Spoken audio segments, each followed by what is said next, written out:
மொத்தம் 10 கியர் இருக்கிறதுனால வண்டி மைலேஜ் நல்லா கிடைக்கும். இதுல ஒரு சென்சார் இருக்கு. டிரைவர் குடிச்சிருந்தாலும் வண்டி ஸ்டார்ட் ஆகாது, குடிச்சிட்டு டிரைவர் சீட்ல இருந்தாலே வண்டி ஸ்டார்ட் ஆகாது. அதே மாதிரி இங்க ஒரு சென்சார் இருக்கு. இது என்ன பண்ணுனாக்கி டிரைவர் தூக்கத்துல இருக்கும் போது வண்டி அலாரம் சவுண்ட் அடிச்சு வண்டி மூவ் ஆகாது, ஸ்லோ ஆயிரும். அதே மாதிரி இந்த வண்டியில ஃபுல் ஏசி, நல்லா கூலிங் வரும்.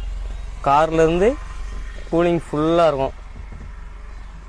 அதே மாதிரி வண்டி empty weight 17,500 kilo. Load weight passing load 35 ton ஏத்தலாம். 35 டன் லோடு ஏத்தனிட்டு வண்டியோட சேர்த்து 49 டன்னு, அதாவது 49,500 கிலோ. அதே மாதிரி இந்த வண்டியில ரிவர்ஸ் கேமரா உண்டு. அதுக்கு இங்க ஒரு சின்ன டிஸ்பிளே கொடுத்துருக்காங்க. கியர் நம்ம ரிவர்ஸ் கியர் போட்ட உடனே கேமரா ஆட்டோமேட்டிக்கா ஆன் ஆயிரும். அதே மாதிரி இந்த வண்டியோட டிரைவர் சீட்ல மட்டும் இருந்தா போதும், இந்த வண்டியோட முழு கண்ட்ரோல் நம்ம கையில தான் இருக்கும். மேல உள்ள கண்ணாடியில பாத்தீங்கன்னா பின்ன ஃபுல்லா எல்லாமே தெரியும், பேக் வரைக்கும் பாடி. இந்த சின்ன மிரர்ல பாத்தீங்கன்னா இதுல நம்ம டோருக்கு பக்கத்துல தெரியும். அது மாதிரி அந்த சைடுக்கு ஒரு கண்ணாடி இருக்கு மேல, அது லெப்ட் சைடு டோர் கிட்ட ஏறனாலும் நமக்கு கரெக்டா துல்லியமா தெரியும். முன்னாடி ஒரு கிளாஸ் இருக்கு, அது ஃப்ரண்ட்ல ஏறனாலும் நமக்கு தெரியும். வண்டியில கீழே இறங்காமே வண்டி சுத்தி நம்ம பாத்துக்கலாம். அதே மாதிரி டீசல் டேங்க் 350 லிட்டர். இந்த வண்டியில ஒரு டேங்க் ஃபுல் பண்ணா 600 கிலோமீட்டர் ஓடும் வண்டி.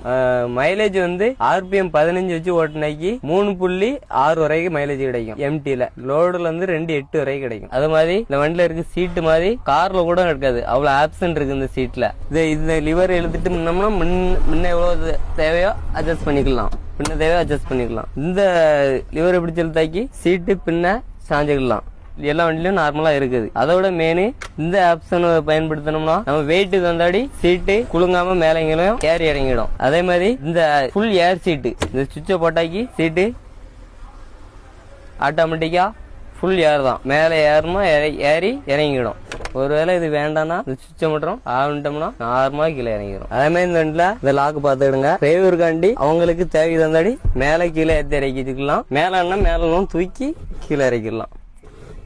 டிரைவருக்கு தகுந்தாடி அட்ஜஸ்ட்மெண்ட் பண்ணிக்கலாம். இது லிப்ட் ஆக்சில் சுவிட்ச், நம்ம லோடுல போகும்போது இறக்கி விட்டு ஓட்டிக்கலாம். வீல் எக்ஸ்ட்ரா லோடு தாங்கிடும். எம்டில ஆட்டோமேட்டிக்கா மேல இறக்கிடும், டேனிங்ல ஆட்டோமேட்டிக்கா ஏறி இறங்கிடும். அதே மாதிரி கார்ல இருக்க மாதிரி குரூஸ் கண்ட்ரோல் உண்டு. ஹைவேல போகும்போது எத்தனை கிலோமீட்டர் ஸ்பீட்ல போகுமோ இதுல லாக் பண்ணி வச்சுக்கிட்டோம்னா அதே ஸ்பீட்ல போகும். 40ல போனா 40ல போகும், 30ல போனா 30ல லாக் பண்ணி வச்சுட்டோம்னா அந்த ஸ்பீட்ல போகும். அதுக்கு மேல ஸ்பீட் போகாது. நம்ம ஆக்சிலேட்டர் எதுவும் மிதிக்காம அதே ஸ்பீட்ல நார்மலா போய்கிட்டே இருக்கும் வண்டி. அதே மாதிரி இந்த வண்டிக்கு ஒரு பேட்டரி இருந்தா ஸ்டார்ட் ஆகாது, 2 பேட்டரி வேணும். 24 வோல்ட் கரண்ட் இருந்தாக்கி தான் வண்டி ஸ்டார்ட் ஆகும். அதே மாதிரி இந்த வண்டியில பாத்தீங்கன்னா 16 டயர்ல இந்த 4 வீல மட்டும் லிப்ட் ஆச்சு தூக்கிடலாம். எம்டில மட்டும் லோடுல இறக்கி ஓட்டிக்கலாம், எம்டில மட்டும் தூக்கி ஓட்டிக்கலாம். டயர் தேய்மானம் நமக்கு மிச்சமாகும். அதே மாதிரி இந்த வண்டியில 4000